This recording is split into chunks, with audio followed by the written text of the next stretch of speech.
Bonjour, nous sommes le 7 décembre aujourd'hui. Au niveau du monde, qu'est-ce qui est en train de se passer? D'un côté, les stations de ski en Suisse restent ouvertes.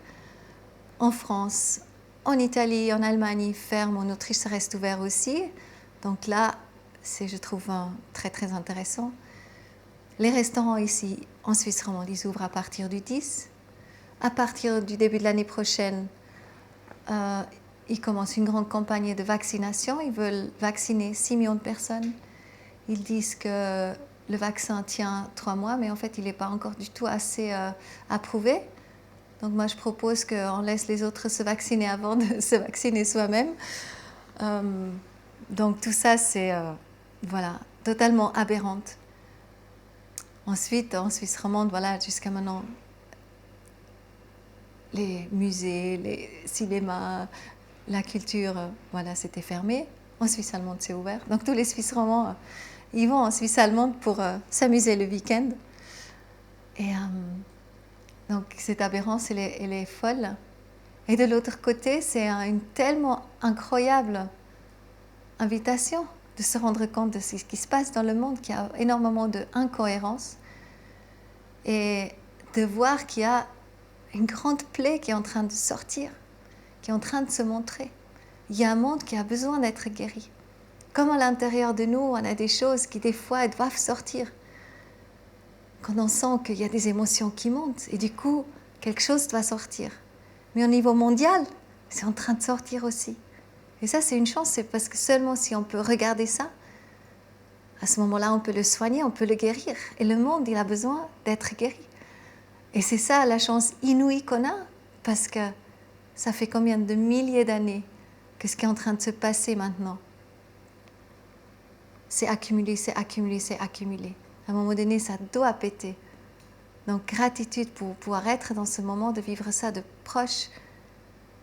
Et là, nous sommes vraiment demandés de rester dans notre force. Parce qu'il est facile, justement, de tomber dans ces médias, de se perdre totalement dans ces médias, de tout croire ce qu'on lit dans les médias, ce qu'on entend dans les médias. Les médias de masse, c'est des opinions des journalistes.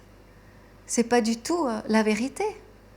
On voit énormément de choses qu'on croit pouvoir être vraies, mais en fait, ça a une base totalement différente. Là, j'ai appris par Daniel Eganzer qui expliquait par exemple que Fidel Castro, donc il a fait le mouvement de la paix en 1959, et en 1962, il y a les Américains qui ont attaqué Cuba. Mais en fait, quelque part, ils ne voulaient pas ce mouvement de paix. Mais ils ont trouvé des prétextes, voilà, qu'ils avaient des armes atomiques, des Russes, etc., dans le pays, etc., pour pouvoir attaquer le pays. Donc, si on connaît ces histoires toujours derrière, ou par exemple, il y a quelqu'un, je ne me rappelle plus de son nom, qui est un hitman. Et là, j'ai compris par rapport au mensonge, en fait, ou par rapport à la corruption, comment ça se passe. Donc, un hitman, c'est quelqu'un qui va dans les autres pays pour discuter justement avec les présidents. Et là, il explique que lui, il était un excellent élève à une université. Et il y a un livre sur lui qui existe. Et là, en fait, ces gars qui veulent réussir dans leur vie, ils vont avoir des nanas, ils vont avoir des super voitures, etc., ils se font repérer par des gens voilà, qui veulent les engager pour eux. Ensuite, ils les forment et ils les éduquent vraiment pour devenir des hitmen. Les hitmen, c'est des gars qui vont dans des autres pays, souvent des pays qui ont beaucoup de ressources naturelles, du pétrole, de l'or ou autre chose, diamants, je ne sais pas, tout ce qu'ils ont. Et ils vont dans ces pays-là, ces hitmen parlent avec le président et disent « Oh, mais chez vous, il manque beaucoup de l'électricité, vous n'avez pas l'électricité, mais nous, les États-Unis, on peut vous aider, on peut vous fournir l'électricité, on peut vous donner un grand crédit pour que vous puissiez le mettre en route.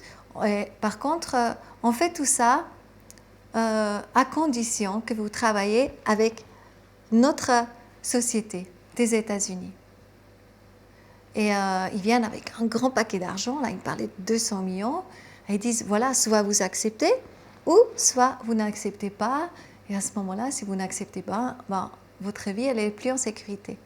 Et genre une arme avec lui. Et après, le chef du gouvernement, il peut choisir. Donc, qu'est-ce qui se passe après? À un moment donné, ils apportent l'électricité, etc. Et puis du coup, le gouvernement ne peut plus payer. Et là, les Américains, ils disent, voilà, il n'y a pas de souci, nous, on peut vous apporter, on peut vous donner plus d'argent, mais nous, on peut prendre votre pétrole pour beaucoup moins cher, etc.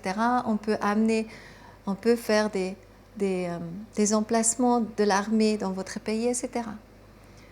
Et voilà, c'est comme ça qu'un pays commence à être corrompu. Et ça, c'est pas le monde dans lequel on va aller, non? Donc, pour moi, le monde de demain, il n'y aurait plus ça, en fait. Je crois que ces êtres qui sont encore aujourd'hui dans leur poste, qui essayent vraiment de toute force de garder leur emprise sur le monde, c'est vraiment les tricoteurs du système actuel, ces gens-là, ils ne pourraient pas survivre dans une société qui a compris notre puissance du cœur. Et qu'on n'est plus dans des bulles, chacun pour soi, mais qu'on commence vraiment à s'intéresser à l'autre. Mais t'es qui, toi? Qu'est-ce que je peux faire pour que toi, tu peux encore mieux vivre tes dons et tes talents et apporter ces capacités au monde? Qu'est-ce que je peux faire, moi, pour que ça aille mieux? Donc, je crois que le monde de demain, il va être vraiment ensemble et maintenant. Ça, c'est la plus grande invitation qui existe. C'est d'abord de travailler sur nos propres peurs et quelque part les éradiquer. On va trouver des Eric Remacle, on va trouver des gens qui sont là et qui vont nous aider à dépasser nos traumatismes du passé, etc. On va trouver ces guérisseurs et on travaille dessus. Ça, c'est la base. Et c'est comme le système actuel. Et une fois qu'on est dans notre force, dans notre cœur, à ce moment-là, il n'y a plus rien qui nous empêche de nous vivre pleinement et de faire des choses extraordinaires, remarquables, qui vont laisser bouche bée. Parce que des Gandhi et des Martin Luther King, c'était des gens comme toi et moi. Mais qu'est-ce qu'ils ont fait? Ils ont juste osé à croire en quelque chose, et ils l'ont fait. Et ils l'ont démontré. Ils n'ont pas eu peur. Et c'est là la grande différence avec les moutons qui se retrouvent encore aujourd'hui beaucoup dans la société, et puis les gens qui osent vraiment faire des pas.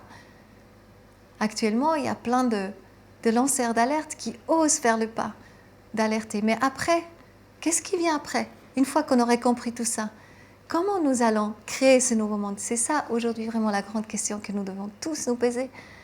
Et commencer à mettre beaucoup de temps à disposition pour cette vision, parce que cette vision, qu'on l'émane vraiment de notre cœur et qu'on les partager avec les autres, elle va apporter ses fruits.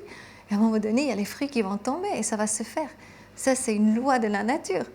Donc, ce que nous ressentons à l'intérieur de nous, c'est vraiment cette semence à l'intérieur de nous. Quand nous commençons à mettre de l'eau, etc., à un moment donné, ça va éclore et ça va faire des fruits. Et ça, on porte tous à l'intérieur de nous. Je crois qu'on n'est juste pas conscient de notre pouvoir, de notre force. C'est juste magnifique. Voilà, aujourd'hui, c'est juste ça que j'avais envie de partager. Vraiment que nous nous ouvrons à notre prochain, nous nous ouvrons à l'amour, où nous disons oui à cette créativité incroyable, à ces dons et de ces talents qui nous habitent. Nous disons oui aussi à ces dons et à ces talents qui habitent l'autre, qui sont de la même force incroyable que les nôtres. Et le moment qu'on reconnaît dans l'autre ses dons et ses talents, l'autre, du coup, on met de l'engrais, on met notre amour sur ça, et puis ça peut pousser, et puis ça va se réaliser. Donc on peut toujours se poser la question, mais comment ça se fait que mon pays, il veut que de l'argent, qui veut en fait que je sois dans la peur existentielle, etc. Il veut que mon argent, et en fait il me fait peur, de ne pas avoir assez. Mais on peut vraiment se poser la question, comment ça se fait? Pourquoi un gouvernement ne va pas en tout premier lieu faire que son peuple soit dans sa force? Mais rends-toi compte, un gouvernement ou un pays où tous les gens sont dans leur force, parce qu'ils se sentent vus, entendus, ils sont dans leur créativité, ils sont vraiment dans la création d'autres choses. c'est une puissance de dingue. Imagine-toi, il y a 2 Gandhi dans un pays, où il y a Martin Luther King, où il y a plein d'exemples. Mais c'est immense. C'est immense que ça fait. Voilà, aujourd'hui, j'avais juste envie de parler de ça avec toi. Donc, travaillant vraiment sur les choses qui ne vont pas. N'ayons pas peur de chercher de l'aide, de discuter avec les autres, etc. Et commençons à vraiment cultiver et à arroser cette plante de créativité incroyable qui habite tout le monde de nous, qui attend juste à être épanoui et créer ce nouveau monde. À ce moment-là, il viendra tout seul. On n'a pas besoin de donner de dire comment ça marche. On va tous se reconnaître. On va tous reconnaître l'autre aussi. Donc ça va être beau. Moi, je te dis merci. Et un beau mois de décembre. Profitons de cette neige magnifique et je te dis à très vite. Yes. Bye bye.